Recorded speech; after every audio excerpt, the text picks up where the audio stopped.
Olá, esta vai ser a aula de Física do terceiro ano, do dia 17 de junho.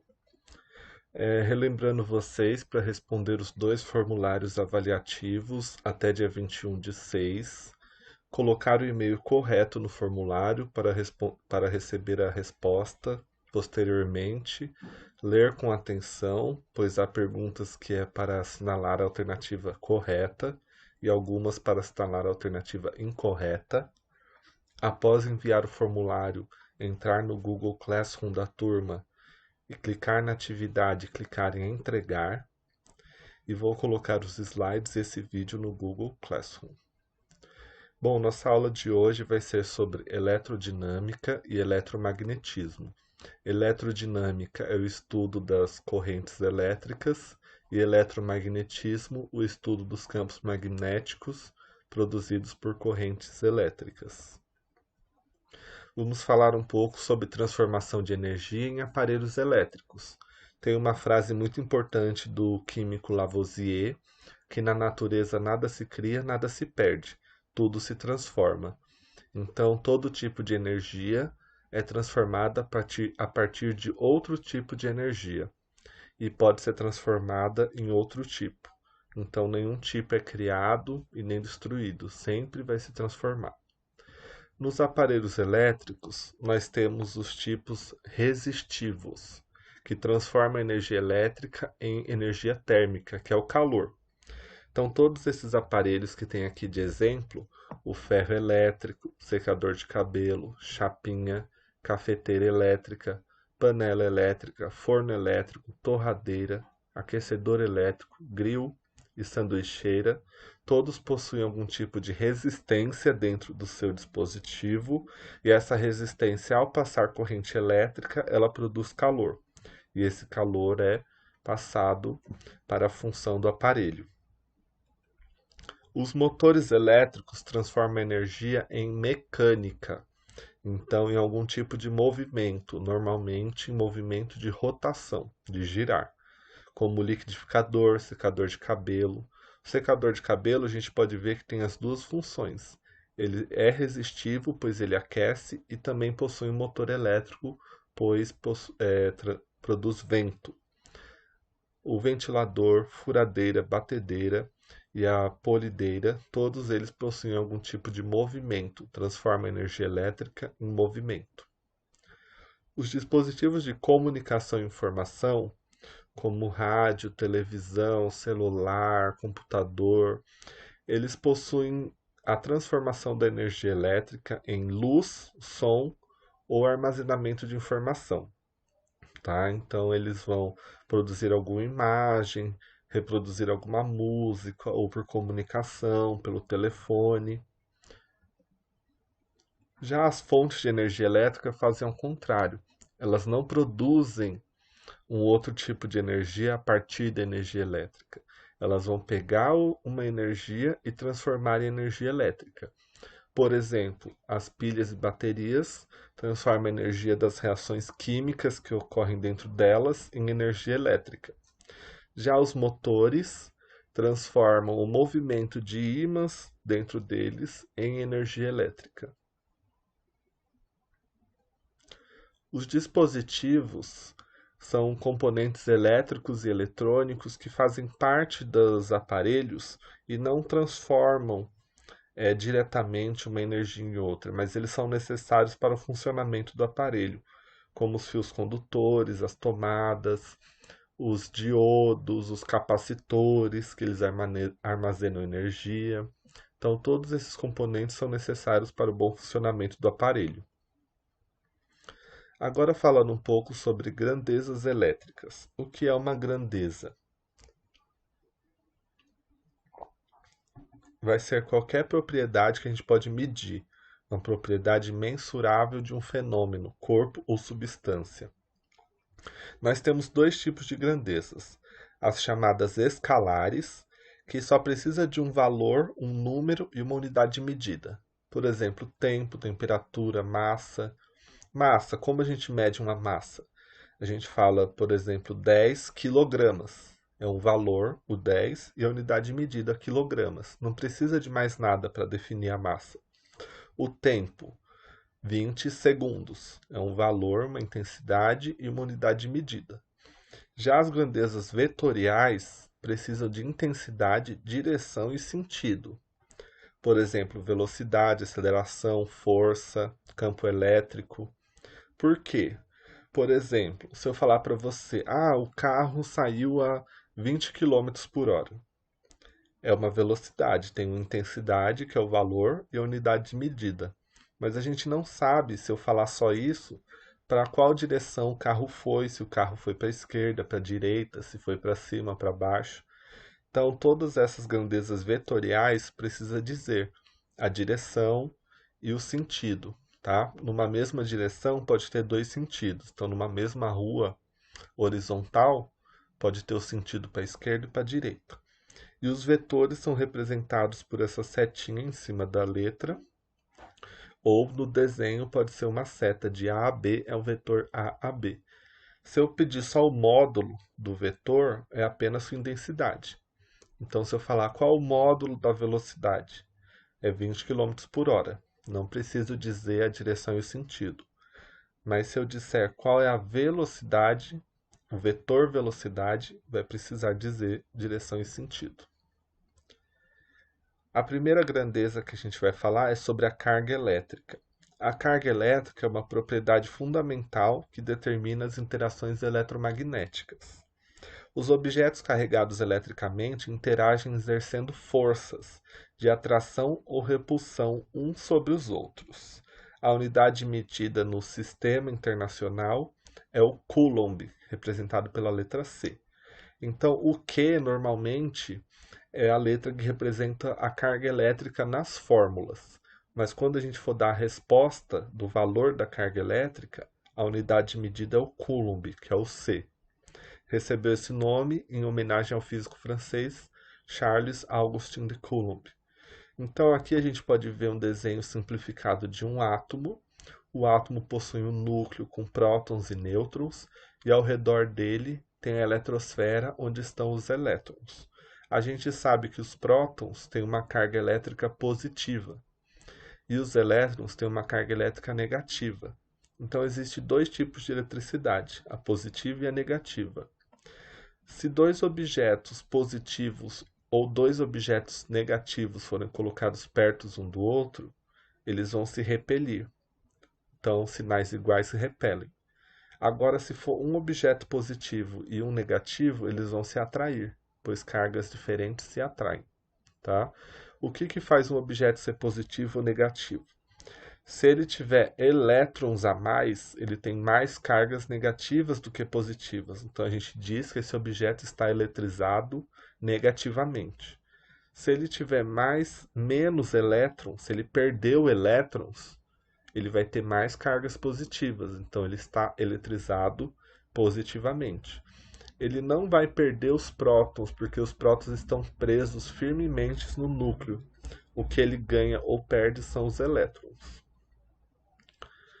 Todo corpo que tem uma carga elétrica, ele forma um campo elétrico. Um campo é uma região do espaço que tem uma propriedade, vai exercer uma força.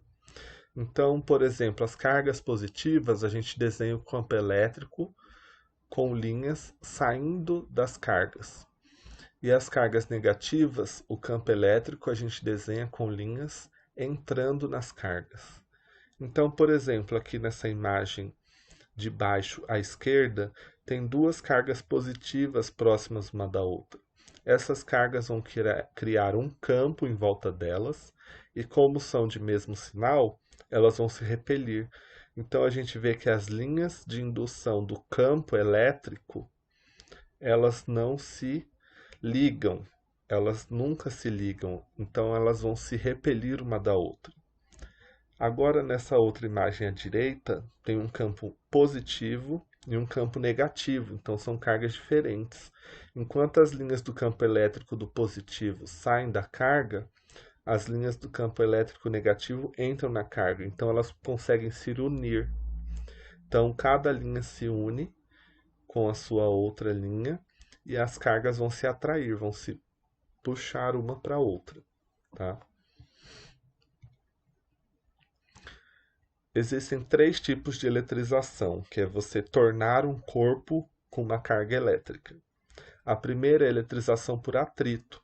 É você pegar dois materiais diferentes, atritar e esfregar um no outro para poder produzir uma carga elétrica. Então, esses materiais têm essa série triboelétrica que vai dizer qual fica positivo e qual fica negativo. O que tiver acima fica positivo, o que tiver abaixo fica negativo. Então, aqui, por exemplo, se esfregar vidro com seda e a gente procurar aqui na série triboelétrica o vidro e a seda, a gente vê que o vidro está acima da seda. Então, se esfregar bastante, o vidro fica positivo e a seda fica negativo. O que isso significa? Que ao atritar, a seda roubou elétrons do vidro. Então, ela ficou mais negativa. E o vidro, como ficou com menos elétrons, ficou positivo. A eletrização por contato acontece quando a gente tem um corpo que está neutro, não tem carga elétrica, e um corpo que tem uma carga elétrica, pode ser tanto positiva quanto negativa.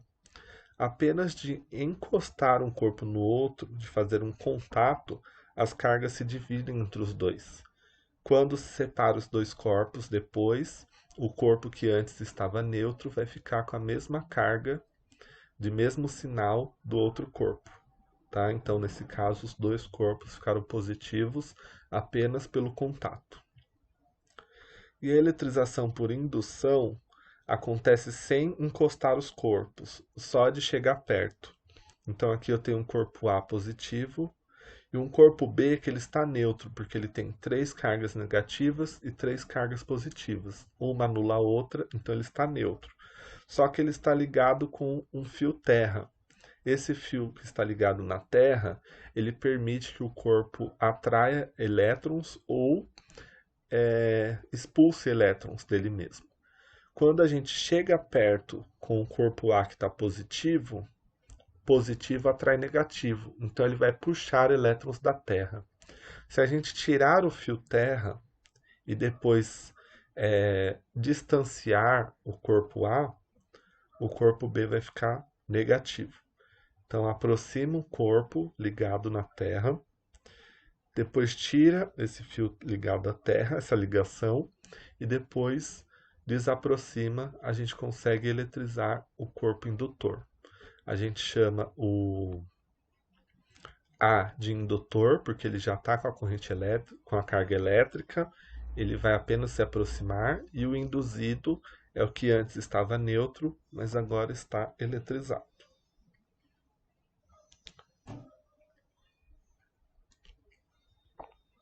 Outra grandeza elétrica é a frequência. A frequência é o número de oscilações ou ondas por ciclos por segundo, que ocorrem na corrente alternada. Então, temos dois tipos de corrente. A contínua, que é, por exemplo, a criada por uma pilha dentro de uma lanterna. As cargas elétricas dentro dessa corrente, elas vão em um único sentido. Tá? Elas saem da pilha, andam pelo circuito e depois voltam para a pilha em um único sentido. Já a corrente alternada é essa criada por usinas hidrelétricas, por exemplo, é a que chega nas nossas casas. Ela pode mudar de sentido, ela pode ir um momento para a esquerda, um momento para a direita, e ela oscila, ela não vem de forma contínua. Ela oscila num ponto máximo e um ponto mínimo negativo. Então ela fica positiva e negativa, tá?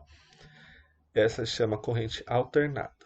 Então a frequência só acontece em correntes alternadas, que é quantas vezes ela oscila por segundo. E essa medida a gente chama de Hertz, que é simbolizado por Hz. Então a frequência nas fórmulas vem F, pode ser outra letra, mas a unidade de medida sempre vai ser Hz, que é Hertz.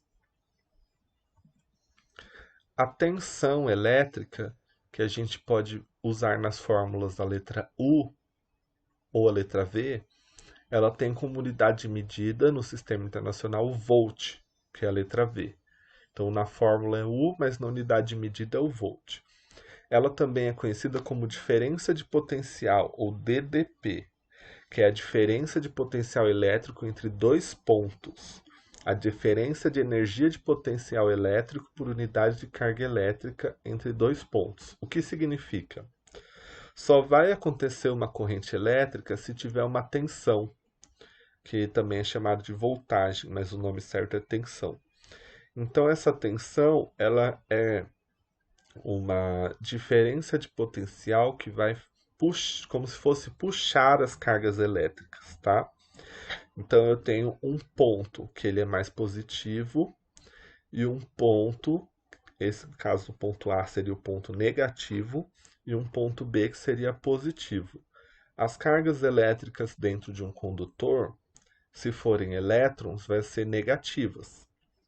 Para elas produzirem uma corrente elétrica, essas cargas precisam ser atraídas por um polo positivo, porque os opostos se atraem. Então a tensão vai criar esse polo positivo e esse polo negativo. O polo negativo empurra as cargas negativas e o polo positivo atrai. Isso faz com que a corrente elétrica aconteça. A intensidade da corrente elétrica é a quantidade de carga elétrica que vai atravessar uma seção. Seção é como se fosse um corte, que aqui está em cinza, de um condutor elétrico.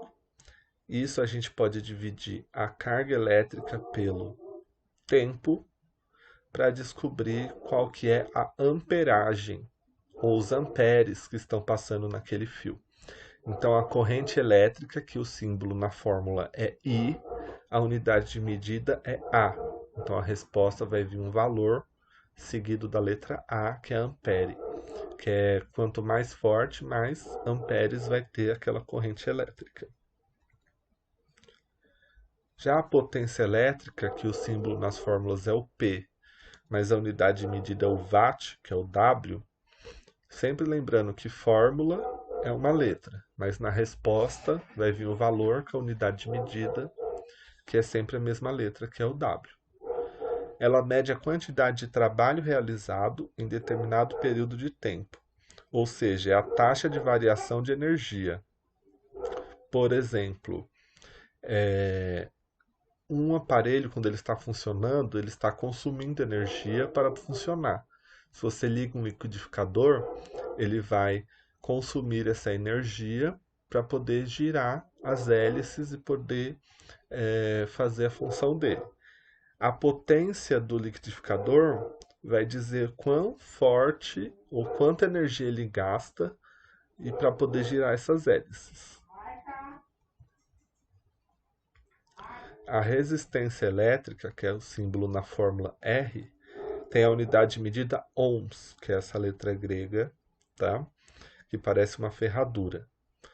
Ela é a capacidade de um corpo de resistir à passagem de corrente elétrica, mesmo quando existe uma diferença de potencial. Então, mesmo quando tem essa tensão, que são polos positivos e negativos que estão puxando a corrente elétrica, a resistência impede que ela corra de forma livre, porque todos os materiais são formados por átomos. E os elétrons, quando tem muitos átomos, eles acabam se chocando com os próprios átomos ou um com o outro. Então, quanto mais eles se chocarem, mais difícil vai ser eles atravessarem aquele material. Então, os materiais condutores têm uma baixa resistência, os materiais isolantes têm uma alta resistência, porque o isolante térmico, o isolante elétrico não permite a passagem da corrente elétrica, tá? Duas leis, a primeira lei de Ohm e a segunda lei de Ohm, elas servem para calcular a resistência elétrica, tá? E elas chamam lei de Ohm em homenagem ao George Simon Ohm, que foi o físico que as criou. A primeira lei de Ohm diz que a resistência elétrica a gente pode conseguir dividindo a tensão pela intensidade da corrente elétrica.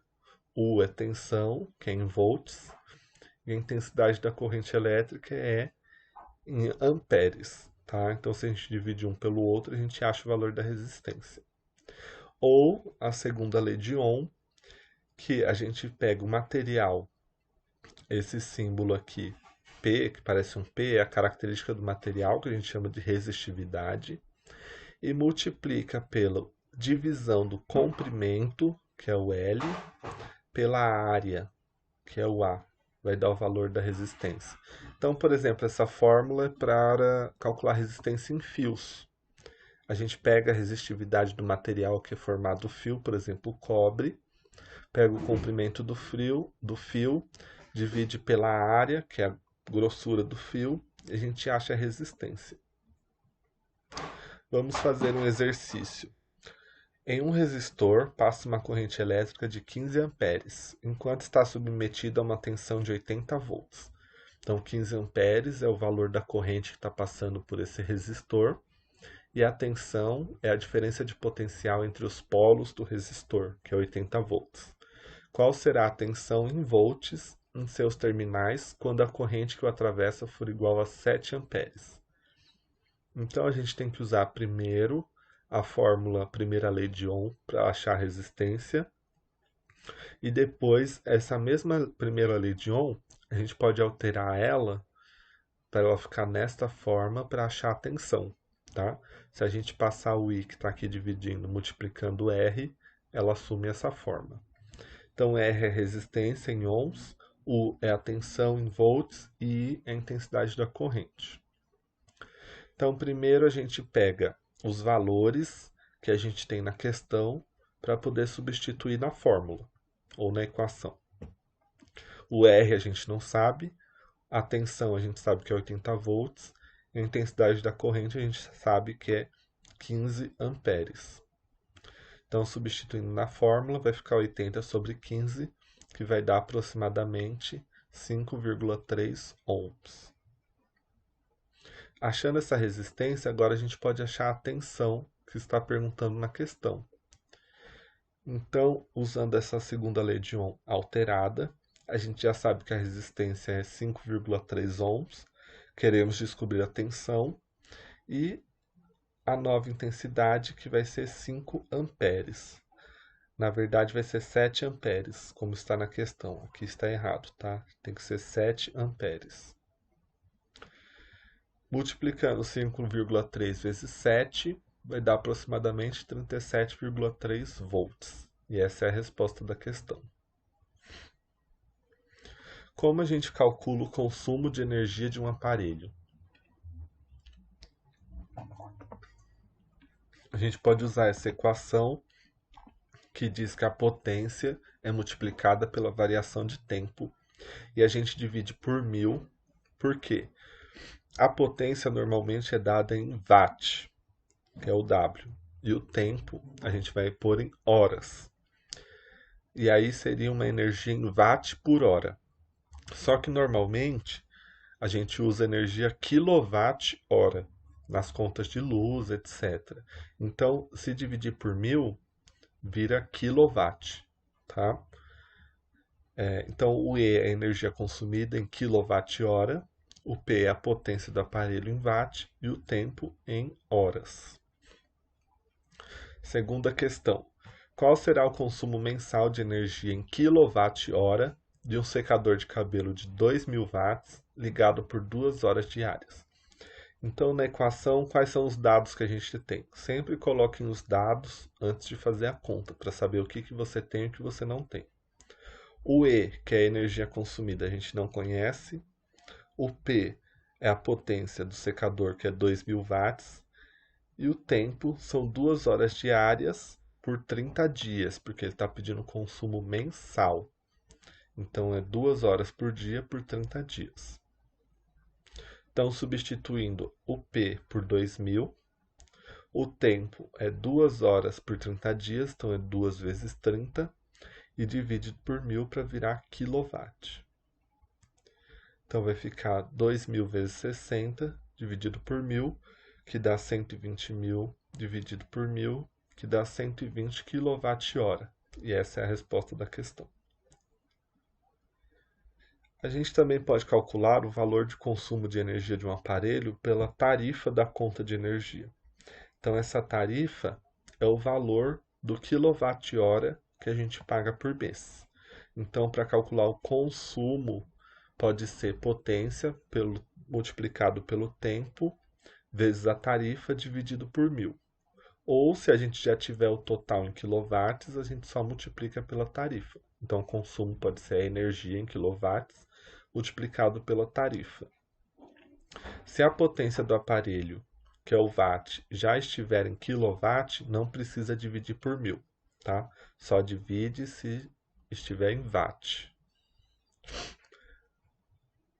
Por exemplo, nessa conta de energia elétrica aqui, da Enel, que é aqui em São Paulo, nós temos esses gráficos aqui, que é o consumo por mês, quantos quilowatts foram gastos em cada mês, quantos dias se refere esse consumo. Nesse mês aqui dessa conta, nós temos 296 kWh gastos. E aqui nós temos a tarifa. Então, a tarifa com o ICMS, que é um imposto, é o valor que a gente paga por quilowatt-hora. Nesta conta aqui está 0,34831 reais. Então, é como se fosse 0,34 centavos e vários centésimos, milésimos, tá? Vai dar mais ou menos 0,39 centavos. Então aqui temos o valor do consumo, que é 296 quilowatts, multiplicado pelo valor dessa tarifa, e tem o valor que vai ser pago, tá? Então, qual será o valor mensal pago pelo consumo de energia de um ar-condicionado de 3 kW de potência, ligado por 3 horas diárias a uma tarifa de 0,38 reais, que é 38 centavos. Então, como a potência já está em quilowatts, não precisa dividir por 1.000. O tempo é 3 horas por 30 dias, porque está pedindo o valor mensal, e a tarifa é 38 centavos. Então, a gente divide o 3 vezes 30, que é o tempo, 3 horas por 30 dias, vezes a potência, que é 3 quilowatts, vezes a tarifa, dá R$ 102,60. Então, esse é o valor pago por esse ar-condicionado ligado. E aí dá para você somando vários aparelhos diferentes, tá? Você pode colocar um mais aqui nessa equação e ir somando quantos aparelhos forem que tiverem nessa residência. E o que é uma eficiência energética? Nós temos vários tipos de lâmpada. A incandescente, que é a comum, que hoje em dia é muito difícil encontrar para vender, mas ela gasta muita energia, porque ela tem uma pouca eficiência. A fluorescente e a LED. Essas são lâmpadas mais econômicas. Só que a lâmpada, ela não gasta toda a energia que ela recebe para produzir luz. Ela vai, por exemplo, a lâmpada incandescente, ela fica quente. Então ela gasta energia só de produzir calor, que não serve para nós, que a gente precisa da luz, né? Então uma eficiência é uma porcentagem de energia que o aparelho ou a lâmpada usa para produzir a função que ele é feito. O resto dessa energia ele vai se perder, vai ser um gasto que a gente vai pagar e não vai poder usar, tá? E não tem como fugir, não existe nenhum aparelho que seja, ou máquina que seja 100% eficiente, que transforme toda a energia recebida em trabalho. Sempre vai ter uma porcentagem que ela gasta em calor ou alguma coisa do tipo. Só que o melhor para lâmpadas é que a gente tenha uma alta eficiência, então seja uma porcentagem grande de energia produzindo luz, e tenha uma baixa potência. Potência é o consumo de energia, né? Então, se tiver uma baixa potência e uma alta eficiência, ela vai gastar menos energia e vai produzir mais luz. E no caso aqui, a lâmpada que é mais eficiente é a de LED, tá? Por exemplo, a lâmpada fluorescente produz a mesma iluminação que a incandescente, só que a eficiência dela é de 32%. Então, de toda a energia que ela recebe, só 32% é produzido luz, tá? O que é um circuito elétrico? É uma ligação de elementos como geradores, receptores, resistores, capacitores, interruptores, feitas por meio de fios condutores, formando um caminho fechado que produz uma corrente elétrica. Então aqui, ó, nós temos dois exemplos de circuito, um com desenho, um com símbolos elétricos da física, tá? Então nós temos aqui um gerador ou uma fonte de energia que vai ter um polo positivo e um negativo, porque lembra que a fonte de energia precisa criar uma tensão para puxar a corrente elétrica, então por isso que tem que ter sempre o negativo e o positivo. Então aqui no fio condutor, que está em vermelho e preto, tem elétrons que vão ser negativos, então os elétrons eles são puxados do polo negativo para o polo positivo, criando a corrente elétrica.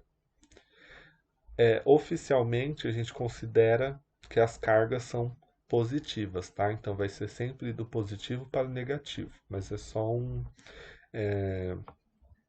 uma convenção. Tem que ter aqui um aparelho, pode ser um resistor, né? Uma lâmpada é um resistor, porque ela tem um fio que aquece, produz luz. Ou pode ser um motor, qualquer tipo de aparelho, que a gente chama de receptor. Pode ser resistor ou receptor. E pode ter um interruptor também, que abre ou fecha o circuito. Quando a luz está acesa, o circuito está fechado, porque a corrente consegue passar por ele. Quando a luz está apagada, é porque o interruptor abriu o circuito, a corrente não consegue passar. E lembrando que uma lâmpada incandescente, ela precisa ligar. Ela tem duas partes metálicas, a rosca e essa parte de baixo. Então precisa sempre um fio estar ligado na rosca e um fio estar ligado na parte de baixo para fechar o circuito, tá? Não pode estar os dois fios na rosca, os dois fios na parte de baixo ou o fio no vidro, senão a lâmpada não funciona. E o símbolo oficial da física é esse aqui, ó. Esse símbolo aqui todo ondulado é um resistor. Esse aqui é uma fonte de energia elétrica. Esse aqui é um interruptor. Então, quando ele está abaixado, o circuito está fechado, a lâmpada funciona. Quando ele está para cima, o circuito está aberto, a corrente não passa. E esse círculo com A no meio é um medidor de amperagem, tá? Só para relembrar, um curto-circuito acontece quando a resistência de um circuito é muito pequena. Então, por exemplo, quando um fio que era para ser ligado nesse tamanho é ligado de forma mais curta. Então, a resistência acaba sendo passando muita energia e pode queimar o aparelho, tá? E o choque elétrico é quando o seu próprio corpo forma um circuito com a rede elétrica. Então só acontece o choque quando a corrente consegue passar para o seu corpo e continuar no circuito, tá? Por exemplo, quando você está com o pé molhado no chão, ou quando você segura as duas pontas de um fio, aí forma uma corrente elétrica. Tem três tipos de circuito. Circuito em série, que é quando os aparelhos ou os resistores estão ligados um do lado do outro. Por exemplo, nesse circuito aqui tem duas lâmpadas, uma do lado da outra. Então eles são sequenciais, um após o outro, fazendo uma ponte. Aqui, por exemplo, tem a fonte de energia elétrica, né? Que é uma pilha, como aqui nesse desenho. Então, quais são as características desse circuito? A corrente elétrica que passa por todos, como está escrito aqui, é constante. Então, é a mesma corrente elétrica que, nesse caso, passa por essas duas lâmpadas ou passa por esses três resistores. A resistência total do circuito, que a gente chama de resistência equivalente, é a soma de cada resistência que tem nele. Então, essa lâmpada tem uma resistência, essa tem outra resistência. A resistência total, como a corrente vai passar pelas duas, é somar essa mais essa. Ou aqui nesses três resistores, é somar esse mais esse mais esse. A tensão total no circuito, também você soma cada tensão. Então, nessa lâmpada se tiver uma resistência diferente dessa, essa vai ter uma tensão, essa vai ter outra.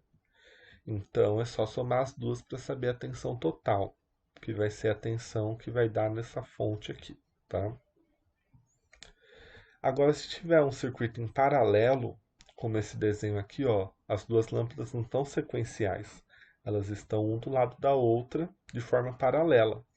Então a corrente elétrica que passa por aqui se divide entre cada ramo desse circuito, que pode ser desenhado dessa forma, ó. Então aqui tem a tensão, polo positivo e negativo, que é criado pela fonte de energia elétrica. O I é a corrente elétrica, ó, está passando por aqui. Essa corrente elétrica vai se dividir nesse ramo, nesse segundo ramo, nesse terceiro ramo. Cada ramo tem um resistor, ó. Então, para saber a corrente elétrica total, tem que somar essa mais essa mais essa. Somar as correntes de cada ramo. A resistência, para calcular a resistência total do circuito, é o inverso. É a soma do inverso, tá?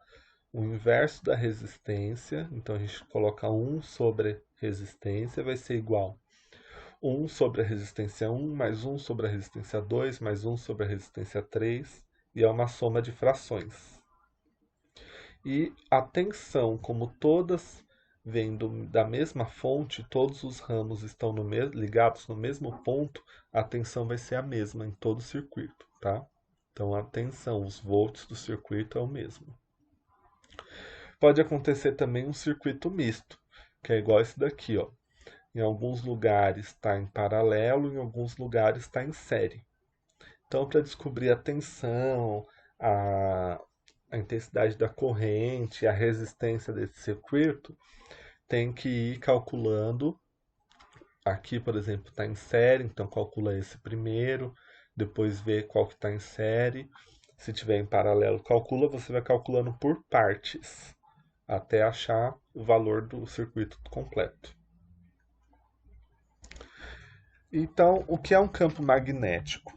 É um campo produzido por materiais que têm propriedades de atrair materiais ferromagnéticos. Esse campo ele tem o polo sul e o polo norte, então não confundam. Campo elétrico é positivo e negativo. Campo magnético é polo norte e polo sul. Eles também têm as linhas de indução, que são essas linhas que sempre vão sair do polo norte e vão entrar no polo sul. Outra diferença é que no campo elétrico pode ter cargas positivas e pode ter cargas negativas, separadas uma da outra. No campo magnético sempre vai ter o polo norte junto com o polo sul. Eles nunca vão ser divididos, tá?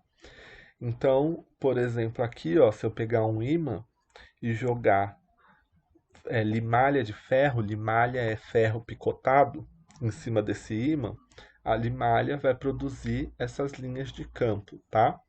E as setas foi a gente que convencionou, que vai ser sempre sair do norte e entrar no sul, tá? E aqui dá para ver um experimento em que a limalha de ferro produz o campo magnético. Então, o campo magnético de um ímã, sempre o polo norte atrai o polo sul.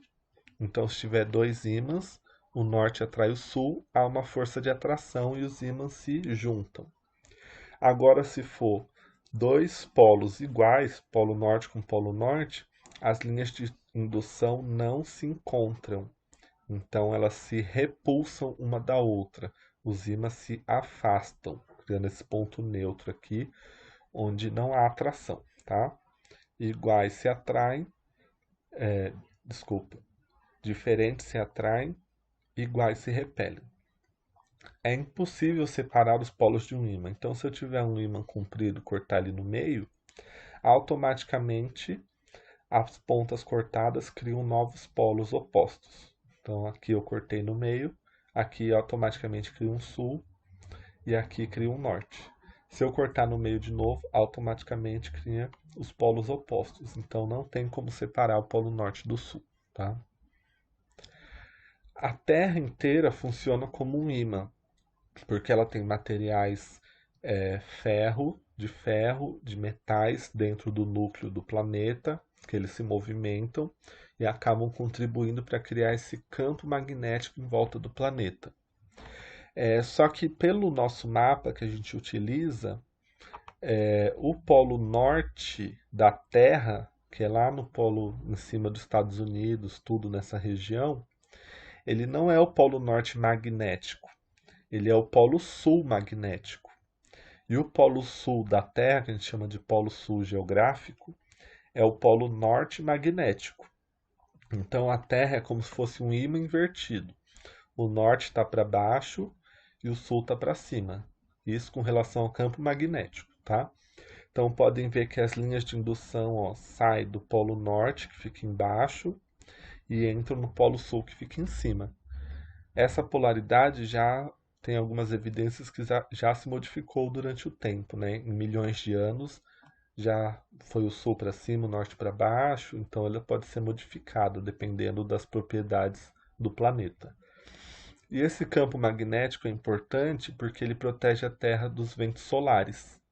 Então o Sol produz um vento que são partículas, que elas são radioativas, e se não tivesse o campo magnético, essas partículas passariam pelo planeta, né?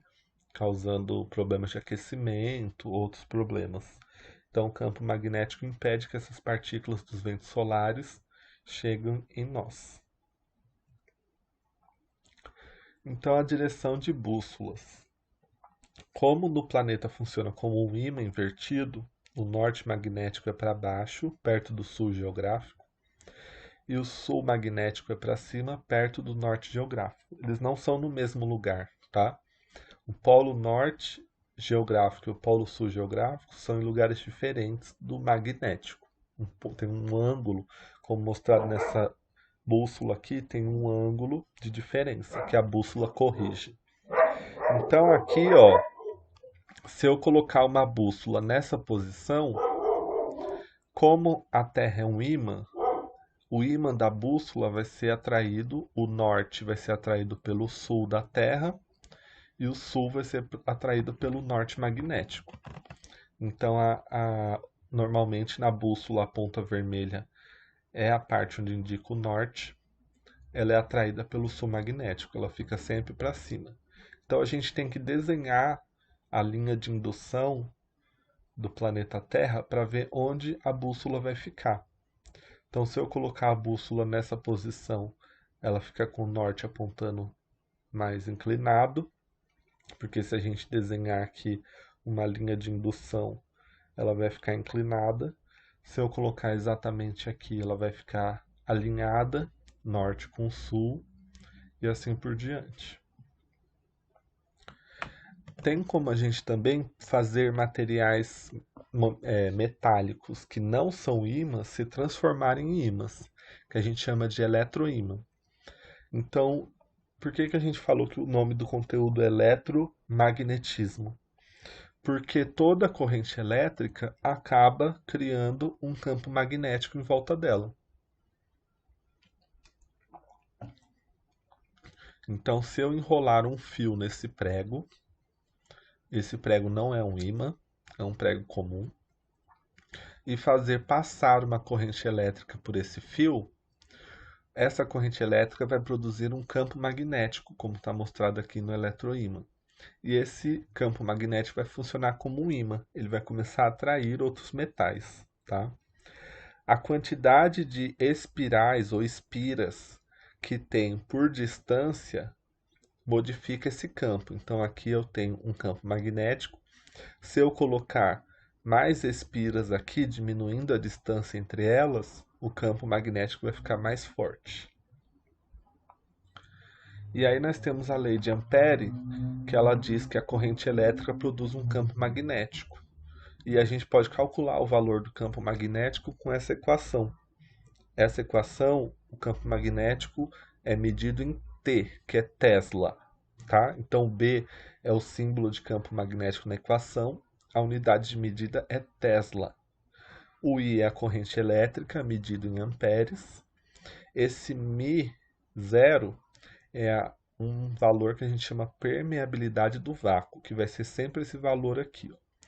4 vezes π vezes 10 elevado a menos 7. Esse valor é um valor de correção que depende do meio que está acontecendo naquele campo magnético. No vácuo vai ser um valor, no ar vai ser outro valor, na água vai ser outro valor. E o d é a distância de um ponto até aquele fio. E temos também a regra da mão direita, que diz que o sentido do campo magnético vai ser apontado pelos dedos da mão direita. Então, se a corrente elétrica está vindo de baixo para cima, a gente põe o dedão apontando para cima. Fecha a mão. Esse movimento de fechar a mão mostra o sentido da corrente do campo magnético aqui, ó, que está em azul, tá? Então, se a corrente elétrica estivesse indo de cima para baixo, o dedão ia estar apontado para baixo. E o fechar dos outros dedos ia mostrar que o campo magnético está acontecendo na outra direção. Vamos calcular um exemplo de campo magnético. Calcule a intensidade do campo magnético em teslas em um ponto a 30 centímetros de distância de um fio condutor, por onde passa uma corrente de 0,5 amperes. Então, quanto mais distante um ponto tiver do fio, menor vai ser o campo magnético. Quanto mais perto do fio, maior vai ser o campo magnético. Então, quanto vai ser a 30 centímetros de distância? Essa fórmula tem que ser calculada em metros, tá? Então, o B, como eu falei, toda vez que for fazer uma conta, a gente coloca as informações que a gente já conhece antes de fazer a conta. O B a gente não conhece. O Mi, 0, vai ser sempre esse valor aqui no vácuo que eu falei, 4π vezes 10 elevado a menos 7. A distância de 30 centímetros a gente tem que passar para metros. Então, cada metro tem 100 centímetros, é só dividir por 100, vai dar 0,3 metros. Então, essa conta sempre tem que ser feita em metros. E a corrente, 0,5 amperes. Então, substituindo a fórmula, ó, o 4π vezes 10 a menos 7, vezes o 0,5, dividido por 2π, vezes 0,3, que é essa fórmula aqui, ó. A permeabilidade do vácuo vezes a corrente, dividido por 2π, que é da própria fórmula, vezes a distância. Vai dar essa conta aqui.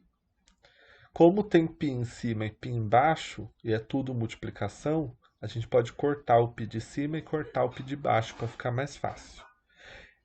Só pode fazer isso quando todos os números de cima e todos os números de baixo estão multiplicando, tá? Se tiver soma, subtração, não dá para fazer. Aqui vai sobrar 2 vezes 10, 4 vezes 10 na menos 7 vezes 0,5. A gente pode multiplicar o 0,5 pelo 4, que vai dar o 2. E o 10 na menos 7 a gente deixa aqui por enquanto. Aqui, cortou o π, sobrou 2 vezes 0,3, que vai dar 0,6. A gente pode agora na calculadora dividir o 2 pelo 0,6. Vai dar aproximadamente 3,3. E a potência aqui a gente permanece, 10 na menos 7. Esse valor é em T, que é em Tesla. Ó. Calcula a intensidade do campo magnético em teslas. Então, quando achar o valor do B, sempre vai ser em teslas. Agora a gente pode tirar, se for um valor baixo da potência, transformar num número por extenso. Como é menos 7, negativo, vai para a esquerda. Então a vírgula estava aqui nesse 3, andou 1, 2, 3, 4, 5, 6, 7. Então a resposta por extenso essa primeira resposta está certa, mas a segunda resposta também está certa, se for retirar a potência, tá? E para terminar, podemos também produzir uma corrente elétrica com campo magnético. Então, como eu falei lá no eletroímã, a gente produz um campo magnético por uma corrente elétrica. Dá para fazer o oposto. Pegar um ímã e movimentar esse ímã dentro de uma espira de condutor e vai produzir uma corrente elétrica. Então aqui, ó, esse ímã vai ser passado por essa espira e aqui a gente percebe no aparelho que ela produz uma corrente elétrica, tá? O ponteiro aumentou porque aumentou a corrente elétrica. Então sempre tem que ser uma espira e o ímã tem que estar sempre em movimento, tá? Para criar um fluxo de campo magnético. Se não tiver um fluxo de campo dentro dessa espira condutora, não cria corrente elétrica, tá? Então aqui a gente tem um GIF do fluxo elétrico, do fluxo magnético, desculpa, que é o campo magnético criado pelo movimento do ímã. E a força eletromotriz, que é a lei de Faraday, ela é uma força criada pelo movimento desse ímã. Então essa letra aqui, que é um E diferente, é a força eletromotriz e ela tem unidade de medidas que é em volts. Então essa força é em volts. Esse ΔΦ aqui é o fluxo magnético, que é medido em Weber. Esse Weber é quanto que é o movimento desse campo magnético dentro do condutor, tá? E o ΔT é o intervalo de tempo. Então, se eu tiver uma questão que o fluxo magnético através de uma espira condutora era de 40 Webers por segundo, quer dizer que é o fluxo, que é o quanto de campo magnético que se movimentou lá dentro, após o intervalo de tempo de 10 segundos, esse fluxo torna-se nulo, devido à rotação do plano da espira. Então, esse fluxo começou com 40 Webers, depois ele ficou nulo. Calcule e escreva abaixo o valor do módulo da força eletromotriz induzida, em volts, durante essa rotação. Então, essa é a fórmula que a gente tem que usar, que é da força eletromotriz. Quanto vai ser essa força? Não sabemos. A variação de fluxo, a gente falou que ele começou em 40, foi para zero. Então, variação é sempre o final menos o inicial, quando tiver esse delta aqui. Então, o final é 0 menos o inicial, que é 40. 0 menos 40 dá menos 40 Webers. E o tempo é 10 segundos. Então, substituindo na fórmula, vai dar menos 40 dividido por 10, que dá menos 4 volts. Já está falando aqui que a resposta é em volts. Mas como pede-se o módulo é sempre um valor positivo. Então tem esse símbolo aqui que são essas barras. Quando tiver essas barras quer dizer módulo. Então é valor positivo. Esse valor positivo então é 4 volts a resposta. Quando a gente cria uma corrente elétrica dentro de uma espira, ela pode ter o sentido horário ou o sentido anti-horário. E essa espira, como passa uma corrente elétrica também cria um campo magnético. Então, além do campo magnético do ímã, vai ter o campo magnético da espira. E o campo magnético da espira, ele funciona da seguinte forma. Toda vez que o ímã está se aproximando, ele quer repelir o ímã. E toda vez que o ímã está se distanciando, ele quer atrair o ímã. Então ele muda de polo conforme o ímã se aproxima ou se distancia. Então aqui nesse exemplo, se o ímã está se aproximando pelo polo norte, a espira vai criar uma corrente elétrica e vai criar um campo elétrico que o polo norte vai ficar para o mesmo lado do ímã, para eles se repelirem. Por que isso ocorre? Porque é uma força que o ímã tem que empurrar, essa força, para poder criar a corrente elétrica. Agora, se eu estiver tirando o ímã de perto da espira, o campo magnético vai mudar de polo. Como o polo norte aqui está se distanciando, vai criar um polo sul na espira. Vai ser sempre assim, quando ele se aproxima, ele vai criar um polo para repelir. Então, se está se aproximando com o norte, vai criar um norte. Agora, se ele estiver se distanciando, vai criar um polo para atrair. Então, se está se distanciando com o norte, vai criar um polo sul para atrair. E se for o polo sul, é o contrário. Tá? Essa é a lei de Lenz. Então, gente, muito obrigado. Até a próxima.